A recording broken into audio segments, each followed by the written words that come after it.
Pala sa mga madalas sumakay sa mga pampublikong kinatawag na FX o yung mga van. Mag-ingat kayo dahil umaarangkada na naman po mga hold-upper na nagkukunwaring mga pasahero. Isang estudyante ang natangayan ng halos 100,000 piso na halaga ng pera at gadget.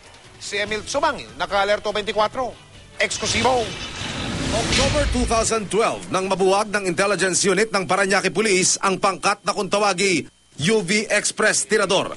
Isa-isang natakip sa hot pursuit operations ang siyam sa 11 miyembro ng grupong ito. Kita kasi siyang sumampal sa akin.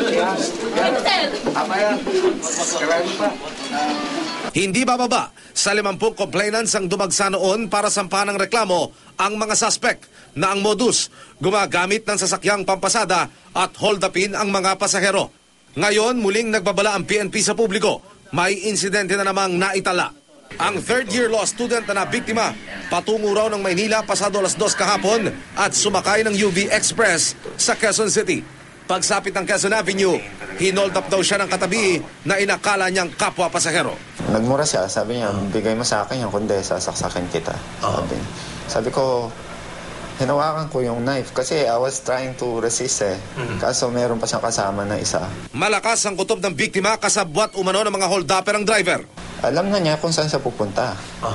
Hindi ko naman siya sinabihan na pupunta sa Roosevelt, Kumanan Supposedly, I was thinking na diretso ng Quezon Avenue. So along the Quezon Avenue, may mga police station na... Kulang sa 100,000 pisong halaga ng cash, cellphone, music player, at iba pang gadget ang natangay sa kanya. Vigilant naman ako in terms of that.